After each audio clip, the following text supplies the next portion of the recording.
जय हिंद दोस्तों ये वीडियो मैं 14वीं जीपीएससी के तैयारी करने वालों के लिए बना रही हूँ। आप सबको पता है कि एग्ज़ाम तो कैंसिल हो गया और मैंने एक बात आपसे कहा था कि कुछ बहुत बड़ा इशू है इसमें, क्योंकि अभी मुझे एक कमेंट आया है कि मैं टेस्ट सीरीज कब से स्टार्ट करने वाली हूँ। पीटी की तैयारी में आप लोग लग जाइए, क्योंकि देखिए एक छोटी बात नहीं है। जो कल एक न्यूज़पेपर की कटिंग मुझे कहीं से मिली और उसमें ये देखा मैंने कि उसमें ये न्यूज़ थी कि चेयरमैन के यहाँ, जो चेयरमैन रिज़ाइन दिए हैं, उनके यहाँ से ओएमआर सीट्स बरामद हुए। आप सोच सकते हैं कि इस करप्शन की कितनी गहरी जड़ें हो चुकी है, कहाँ तक पहुँच चुका है, कहाँ तक ये सिस्टम कैसे काम कर रहा है। बहुत बड़ी बात है कि कहाँ तक पहुँच चुका है।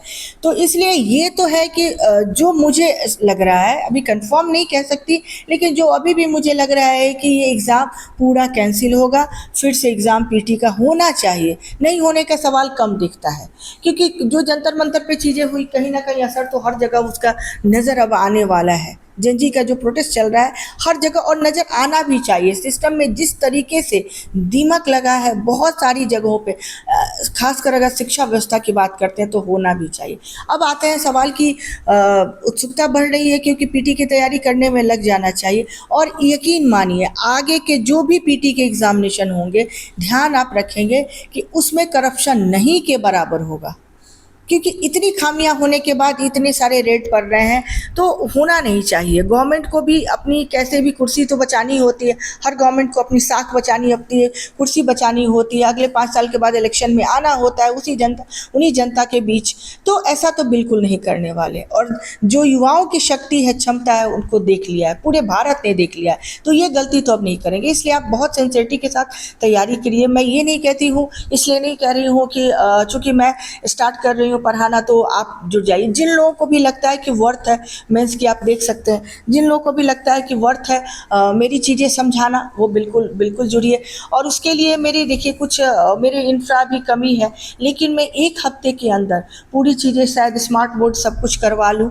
और उससे पहले मैं मंगलवार से प्रोबेबली मैं उस पर वाइट बोर्ड पे क्लास लूँगी और टेस्ट सीरीज भी उसके साथ ही मैं शुरू करूँगी। देखिए मैं जनरली मैं किसी की क्रिटिसाइज अभी भी नहीं कर रही हूँ, लेकिन जो मेरा जो दिमाग है, जो मेरा मानना है कि जब भी as a teacher, as a mentor, जब भी मैं कुछ पढ़ाऊँ, शायद रोज़ ना पढ़ाऊँ, लेकिन जब भी मैं पढ़ाऊँ तो वो ऐसे कॉन्सेप्ट्स होने चाहिए जिस पे मैं तो कम्प्लीटली कॉन्फिडेंट हूँ और आपको मैं तरीके से उस चीज़ को समझा सकूँ।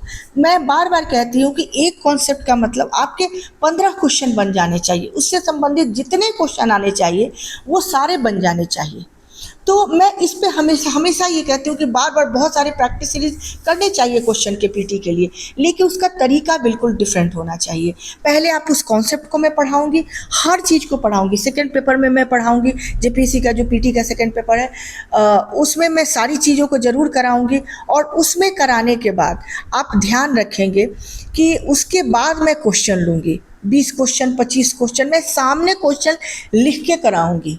मैं वो सिस्टम में बहुत ज़्यादा, अगर मेरे पास टाइम कम हुआ तो मैं हो सकता है पीडीएफ फॉर्म में जाऊं, लेकिन अभी मुझे नहीं लगता। देखिए बनी बनाई जो चीज़ें आती हैं ना, वो आपके दिमाग में ज़्यादा देर तक स्टोर नहीं रह सकती। जब तक उसको कॉन्सेप्ट से, किसी इवेंट से, घटना से, चीज़ों से, रियलिटी से उसको आप जब तक जोड़ते नहीं हैं, तब तक वो चीज़ें आपके लिए लॉन्ग टर्म काम में आने वाली नहीं है। प्रैक्टिकली आप सोचें तो आपके लिए वो एप्लीकेबल नहीं होने वाली। इसीलिए मैं जब भी कराऊंगी, अभी अगर आप कहते हैं मंगलवार से शायद मैं उस पे व्हाइट बोर्ड पे कराऊं या फिर मैं टैब पे कराऊं, और उसके बाद हो सकता है 1 वीक के बाद मैं स्मार्ट बोर्ड पे शिफ्ट हूँ। तब तक के लिए आप देखते रहिएगा। वैसे मैं क्लास जैसे शुरू करूँगी, जिस दिन से टेस्ट सीरीज भी शुरू करूँगी और पढ़ाना शुरू करूँगी, एक मैं वीडियो आप लोगों के लिए अपलोड कर दूँगी। और तब तक के लिए मेरे वीडियोज़ को लाइक कीजिए, आप वैसे करते हैं, लाइक कीजिए, सब्सक्राइब कीजिए और कमेंट्स अपने देते रहिए, ताकि मुझे भी पता चले कि आपकी ज़रूरतें क्या क्या हैं, कैसे पढ़ाना है, कैसे क्या करना है। आज के लिए थैंक यू।